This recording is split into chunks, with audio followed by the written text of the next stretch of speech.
Anormalas, mujeres leyendo a mujeres. Hola, somos Adriana González, Catherine Villalobos y Nelly Vargas. Una voz, dos voces, tres voces que les dan voz a escritoras de distintos contextos. Nos gusta leer y ahora queremos compartir en voz alta nuestras lecturas favoritas y aquellas que vamos descubriendo. Bienvenidas, bienvenidos y bienvenides a este capítulo de Anormalas. Esta grabación fue hecha en casa para proteger a las voces lectoras. Es posible que escuches algunos ruidos que le dan textura a este ejercicio.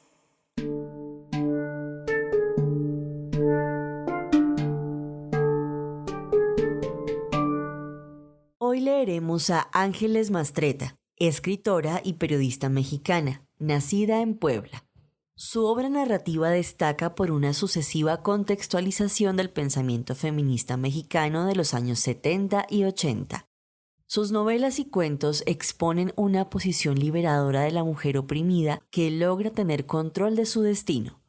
Hoy leeremos dos relatos de su obra: Mujeres de ojos grandes, compilación de 37 cuentos independientes, sin títulos, pero con unidad de espacio. Todas las historias se desarrollan en Puebla. Tiempo, entre las décadas de 1910 y 1940. Narrador, en tercera persona. Y personaje, la mujer siempre como protagonista, entre otros elementos.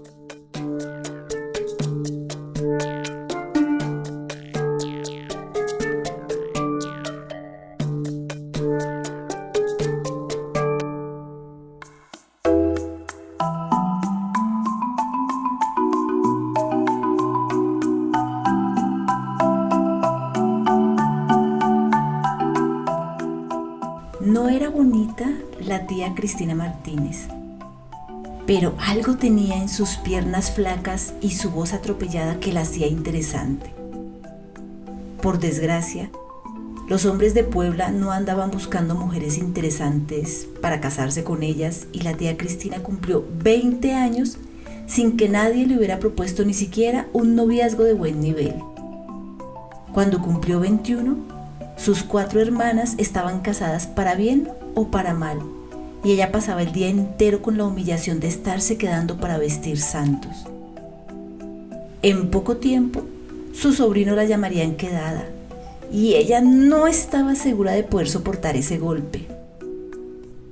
Fue después de aquel cumpleaños que terminó con las lágrimas de su madre a la hora en que ella sopló las velas del pastel, cuando apareció en el horizonte el señor Arqueros. Cristina volvió una mañana del centro, a donde fue para comprar unos botones de concha y 1 metro de encaje, contando que había conocido a un español de buena clase en la joyería La Princesa. Los brillantes del aparador la habían hecho entrar para saber cuánto costaba un anillo de compromiso, que era la ilusión de su vida. Cuando le dijeron el precio, le pareció correcto y lamentó no ser un hombre para comprarlo en ese instante con el propósito de ponérselo algún día. Ellos pueden tener el anillo antes que la novia, hasta pueden elegir una novia que le haga juego al anillo.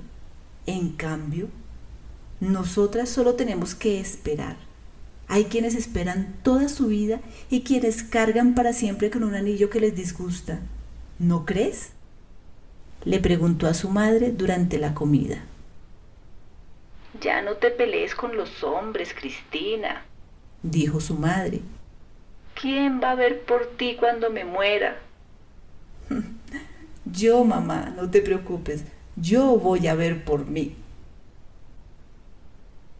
En la tarde, un mensajero de la joyería se presentó en la casa con el anillo que la tía Cristina se había probado, extendiendo la mano para mirarlo por todos lados mientras decía un montón de cosas parecidas a las que le repitió a su madre en el comedor. Llevaba también un sobre lacrado con el nombre y los apellidos de Cristina. Ambas cosas las enviaba el señor Arqueros, con su devoción, sus respetos y la pena de no llevarlos él mismo porque su barco salía a Veracruz el día siguiente y él viajó parte de ese día y toda la noche para llegar a tiempo. El mensaje le proponía matrimonio. sus conceptos sobre la vida, las mujeres y los hombres, su deliciosa voz y la libertad con que caminan me deslumbraron. No volveré a México en varios años, pero le propongo que me alcance en España. Mi amigo Emilio Suárez se presentará ante sus padres dentro de poco. Dejo en él mi confianza y en usted mi esperanza. Emilio Suárez era el hombre de los sueños adolescentes de Cristina. Le llevaba 12 años y seguía soltero cuando ella tenía 21. Era rico como la selva en las lluvias y arisco como los montes en enero. Le habían hecho la búsqueda todas las mujeres de la ciudad y las más afortunadas solo obtuvieron el trofeo de una nieve en los portales. Sin embargo, se presentó en casa de Cristina para pedir, en nombre de su amigo, un matrimonio por poder en el que con mucho gusto sería su representante. La mamá de la tía Cristina se negaba a creerle que solo una vez hubiera visto al español, y en cuanto Suárez desapareció con la respuesta de que iban a pensarlo, la acusó de 1000 pirujerías, pero era tal el gesto de asombro de su hija que terminó pidiéndole perdón a ella y permiso al cielo en que estaba su marido para cometer la barbaridad de casarla con un extraño.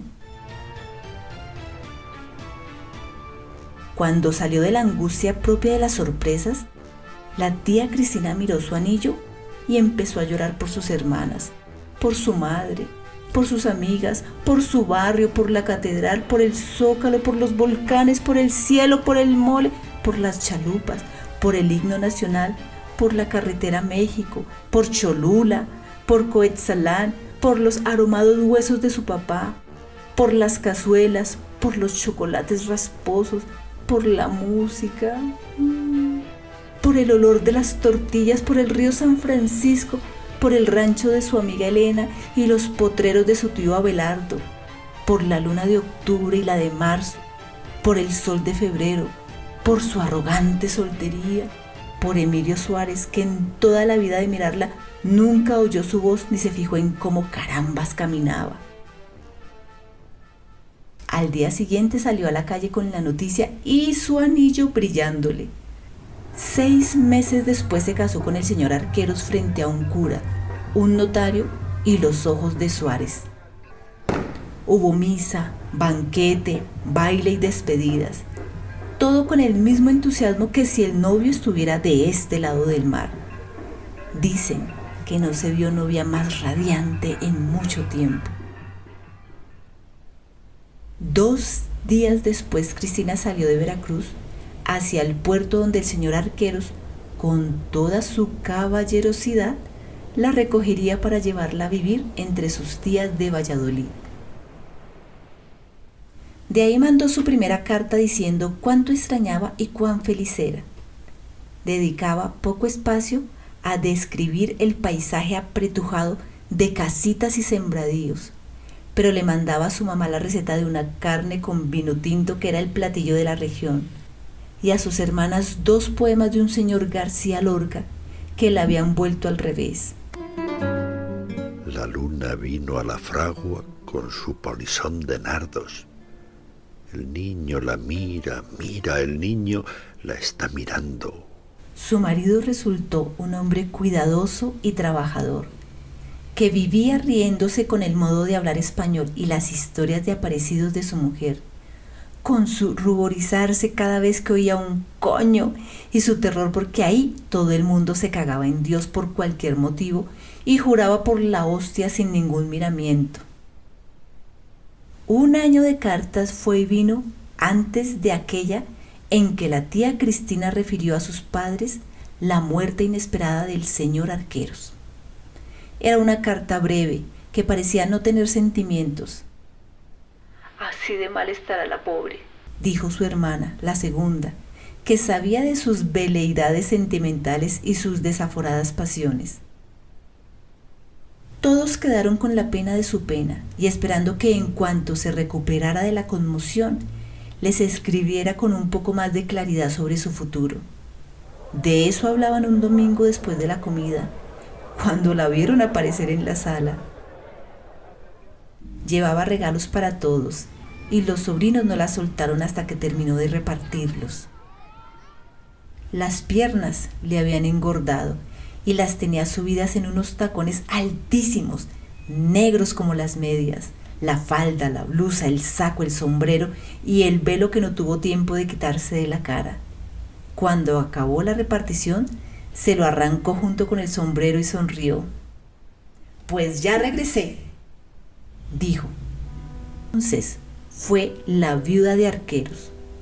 No cayeron sobre ella las penas de ser una solterona y espantó las otras con su piano desafinado y su voz ardiente. No había que rogarle para que fuera hasta el piano y se acompañara cualquier canción. Tenía en su repertorio toda clase de valses, polcas, corridos, arias y pasodobles. Les puso letra a unos preludios de Chopin.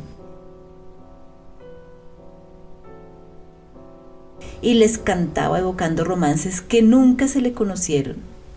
Al terminar su concierto, dejaba que todos le aplaudieran y tras levantarse del banquito para hacer una profunda caravana, extendía los brazos, mostraba su anillo y luego, señalándose a sí misma con sus manos envejecidas y hermosas, decía contundente: «Y enterrada en Puebla».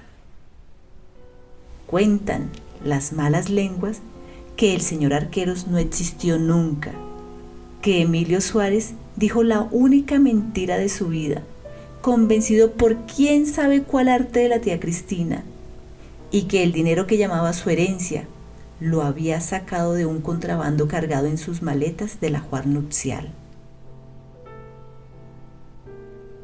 ¿Quién sabe?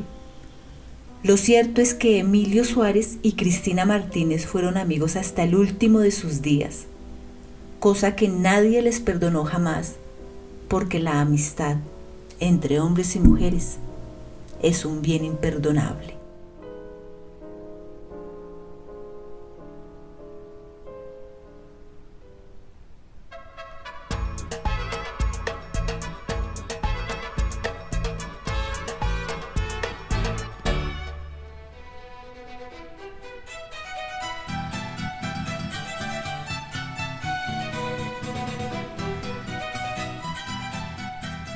Al final de su vida cultivaba violetas.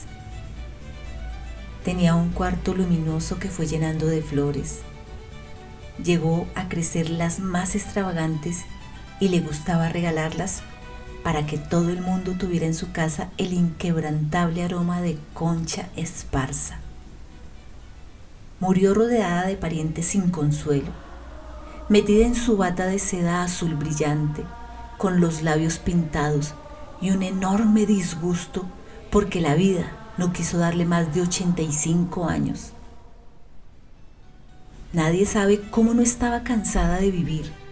Había trabajado como un arriero durante casi toda su existencia, pero algo tenían las generaciones de antes que aguantaban más, como todas las cosas de antes, como los autos, los relojes, las lámparas, las sillas, los platos y los sartenes de antes. Concepción Esparza tuvo, igual que todas sus hermanas, las piernas flacas, grandes los pechos y una sonrisa inclemente para mirar y mirarse, una absoluta incredulidad en los santos de yeso y una fe ciega en los espíritus y sus chocarrerías. Era hija de un médico que participó en la revolución de Tuxtepec. Fue diputado federal en 1882 y se unió al antirreeleccionismo en 1908. Un hombre sabio y fascinante que le permeó la vida con su gusto por la música y las causas difíciles. Pero como al destino le gusta emparejar sus dones, a Concha le sobró padre, pero le faltó marido. Se casó con un hombre de apellido Iniesta, cuyo único defecto era parecerse tanto a sus hijos que ella tuvo que tratarlo siempre como a un niño más. No era muy apto para ganar dinero, y la idea de que los hombres mantienen a su familia, tan común en los años 30, no le regía la existencia. Conseguir la comida, tener casa y cobijas en las camas, pagar el colegio de los niños, vestirlos y otras nimiedades fueron siempre asunto de Concha, su mujer. Mientras, él inventaba cómo hacer grandes negocios que nunca se hacían. Para cerrar uno de estos negocios fue que se le ocurrió dar un cheque sin fondos por tal cantidad que le dictaron orden de aprehensión y la policía se presentó a buscarlo en su casa. Cuando Concha supo de qué se trataba, dijo lo primero que se le ocurrió. Lo que pasa es que este hombre está loco. Perdido de loco está. Con ese argumento lo acompañó al juzgado. Con ese argumento le impidió intentar una defensa que lo hubiera hundido por completo. Y con ese argumento evitó que lo metieran a la cárcel. A cambio de tan horrible destino, con ese argumento Concha Esparza organizó que su marido fuera a dar a un manicomio cercano a la pirámide de Cholula. Era un lugar tranquilo, vigilado por frailes en las faldas del cerro. Agradecidos con las visitas médicas del padre de Concha, los frailes aceptaron ahí al señor Iniesta, mientras se olvidaba el asunto del cheque. Claro está que Concha debía pagar cada mes el mantenimiento de aquel cuerdo entre los impávidos muros del manicomio. 6 meses hizo ella el esfuerzo de costear la estancia. Cuando sus finanzas no pudieron más, decidió recoger a su marido tras conseguir la anuencia pública para hacerse cargo de él y sus desatinos. Un domingo fue a buscarlo a Cholula. Lo encontró desayunando entre los frailes a los que hacía reír con la historia de un marinero que se tatuó una sirena en la calva. A usted, padre, no le quedaría mal una, le decía al más sonriente.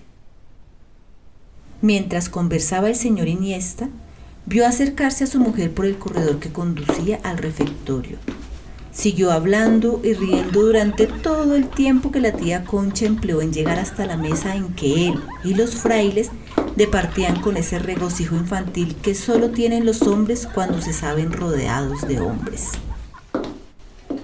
Como si no conociera las reglas de tal privacía, Concha Esparza caminó alrededor de la mesa, haciendo sonar los zapatos de tacón alto que solo sacaba del ropero en ocasiones a su juicio memorables.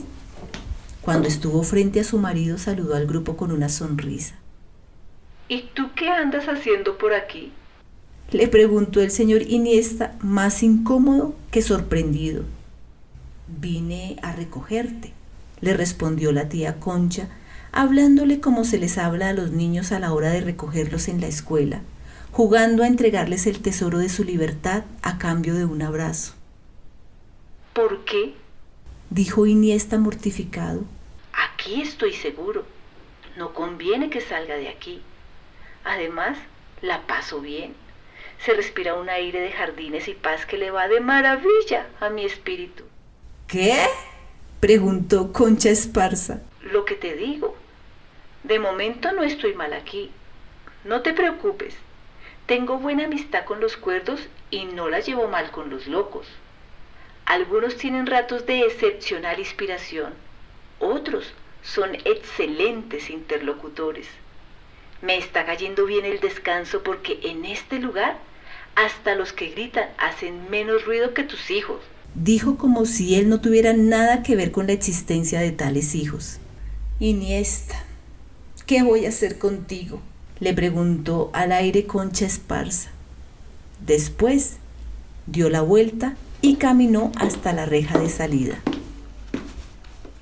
Por favor, padre, explíquele usted, le dijo al fraile que la acompañaba, que sus vacaciones cuestan y que yo no le voy a pagar un día más.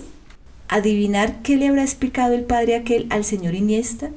El caso fue que el lunes en la mañana el cerrojo de la casa de tía Concha sonó lento, como lo hacía sonar la calma con que lo empujaba su marido.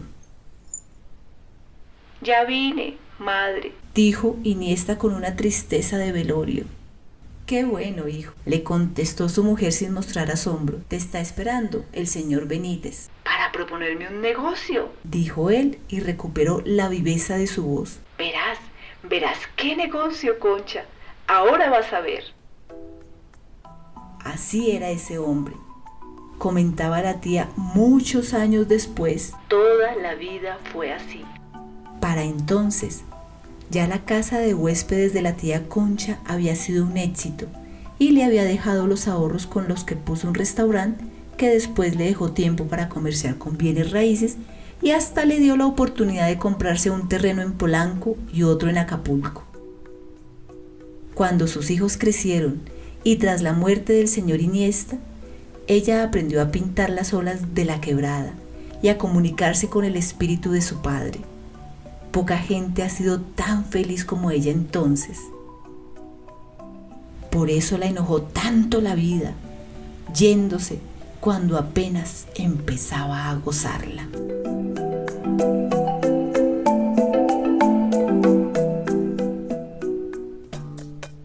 Anormalas, mujeres leyendo a mujeres. Gracias por escucharnos. Encuentra este y otros capítulos en YouTube, Apple Podcast, Spotify y en nuestro blog. Síguenos en Instagram, Twitter y Facebook. Comparte este capítulo con tus amigos. Anormalas, mujeres leyendo a mujeres. Un podcast con sabor de boca que se te queda en la mente y en el corazón.